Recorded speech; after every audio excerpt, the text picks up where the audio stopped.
ఇదిగో ఓ ప్రేమ కథ, జగతెరుగని చెలిమి కథ, మనసెరుగని యువతి కథ, ఇది మన కథరా.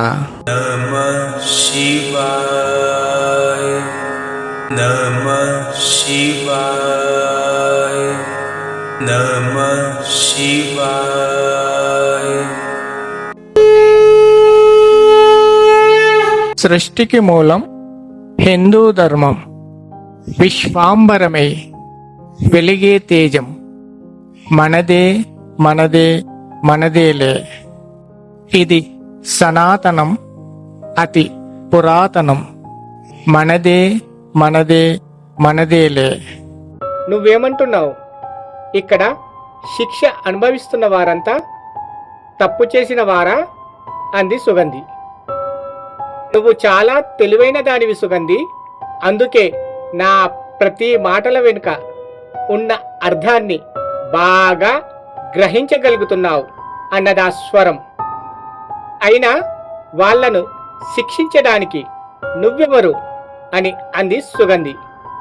అడగడానికి నువ్వెవరు అంది ఆ స్వరం. నేను సుగంధిని.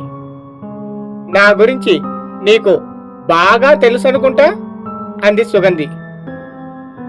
నీ గురించే కాదు, ఇక్కడ శిక్ష అనుభవిస్తున్న అందరి గురించి నాకు తెలుసు అంది ఆ స్వరం.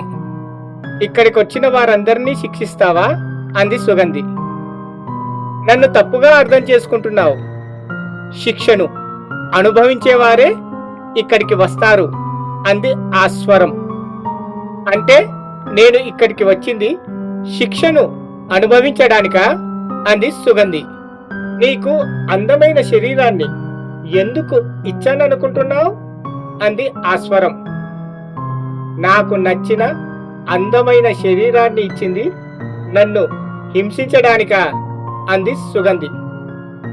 నువ్వు అనేక మందిని హింసించింది అందమైన యవ్వనమైన శరీరం కోసమే కదా అంది ఆ స్వరం.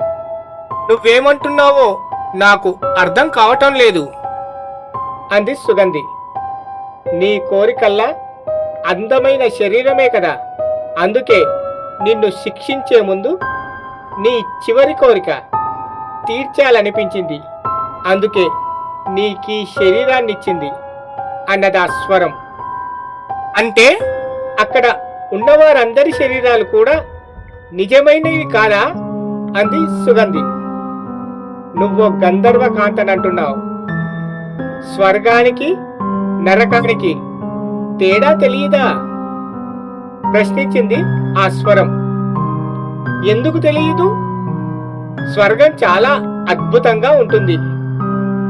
నేను చాలాసార్లు వెళ్ళి వచ్చాను, కానీ నరకలోకానికి నేనెప్పుడూ వెళ్ళలేదు అంది సుగంధి. అలాగా?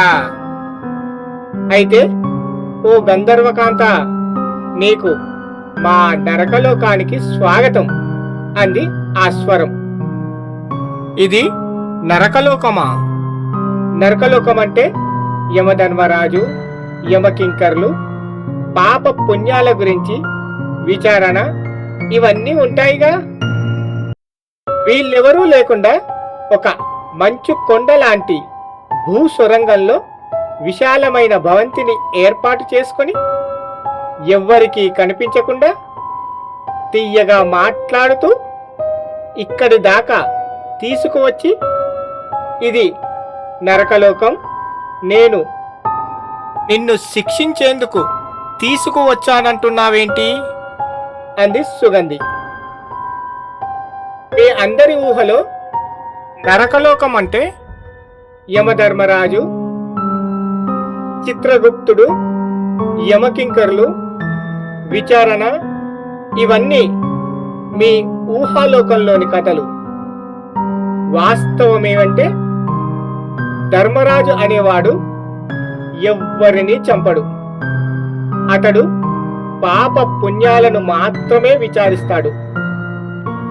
శిక్షలు అమలు పరిచేందుకు మాలాంటి వాళ్ళుంటారు. ఇందులో నీకో నిజం చెప్పనా? ప్రతి పాపిని యమధర్మరాజు వద్దకు తీసుకొని వెళ్ళరు అన్నదా స్వరం. నేను పాపాత్మురాలినా? అంది సుగంధి. చెప్పానుగా సుగంధి, ఇది నా లోకం. ఇక్కడ నేను చెప్పేదే న్యాయం, నేను విధించేదే శిక్ష అన్నదా స్వరం. నువ్వంటున్నదేంటి? నరకలోకం ఒక్కటే ఉండదా? అంది సుగంధి. నరకలోకం కాదు, నరక లోకాలు. వాళ్ళు చేసే పాపాలను బట్టి కొన్ని శిక్షలు భూలోకంలో, కొన్ని శిక్షలు మనిషి చనిపోయాక, మరికొన్ని మనిషి బ్రతుకున్నప్పుడే శిక్షను వేయబడతాయి. దానినే కర్మ అంటారు. కర్మ అంటే మనం చేసే పని యొక్క ఫలితం. మంచి చేస్తే మంచి ఫలితం, చెడు చేస్తే చెడు ఫలితం ఉంటుంది. ఇక్కడ నీకో రహస్యాన్ని చెబుతాను విను. ప్రతి జీవి తన ప్రస్తుత జన్మకు 7 జన్మల కర్మఫలాన్ని అనుభవించవలసి వస్తుంది. అది ఏదో ఒక రూపంలో రక్షించవచ్చు లేదా శిక్షించవచ్చు అన్నదా స్వరం. ఇవన్నీ నాకెందుకు చెప్తున్నావు? అంది సుగంధి. ఇంకా అర్థం కాలేదా సుగంధి? నువ్వు చూసినవన్నీ ఆత్మలు. వాటికి శరీరాలను ఇచ్చి శిక్షిస్తున్నాను అన్నదా స్వరం. ఇప్పుడు నాకు ఈ శరీరాన్ని ఇచ్చింది కూడా శిక్షించడానికేనా? అంది సుగంధి. నేను నిన్ను శిక్షించడానికి కాదు. నీ కర్మే నిన్ను శిక్షిస్తుంది అన్నదా స్వరం. నా కర్మ ఏంటో నాకు తెలుసు. నేను బయటకు వెళ్ళే మార్గాన్ని చూపించండి అంది సుగంధి. ఇక్కడ అనేక మార్గాలున్నాయి. సుగంధి, నీకు నచ్చిన దారి గుండా నువ్వు వెళ్ళొచ్చు. నిన్ను ఆపేవారెవ్వరూ లేరు అన్నదా స్వరం. వచ్చేటప్పుడు ఒకే దారి కనిపించింది కాబట్టి లోపలికి రావడానికి ఎలాంటి ఇబ్బంది కలగలేదు. కానీ ఇప్పుడు అనేక దారులు కనిపిస్తున్నాయి. ఏది నిజమైన దారో ఏది మాయాజాలమో తెలియడం లేదు. అందుకే నాకు నీ సహాయం కావాలి అంది సుగంధి. నేను తీయగా మాట్లాడి నమ్మించి మోసం చేసేవాణ్ణి కదా సుగంధి. అలాంటి నన్ను నువ్వు సహాయం అడిగితే మళ్ళీ మోసపోయే అవకాశం ఉంది. ఏమంటావు అన్నదా స్వరం. సుగంధి ఆలోచనలో పడింది. అతడు చెప్పేది నిజమే. ఒకసారి మోసం చేసిన వాడు మళ్ళీ మోసం చెయ్యడని ఎలా అనుకోవాలి? నేనే నిన్ను ఒకసారి మోసం చేశాను, నన్ను నమ్మొద్దు అని అంటున్నాడు. అతని మాటల్లో నిజముంది. నిజాయితీగా నన్ను నమ్మొద్దు అని చెబుతున్నాడంటే ఈసారి అతన్ని నమ్మొచ్చన్నమాట.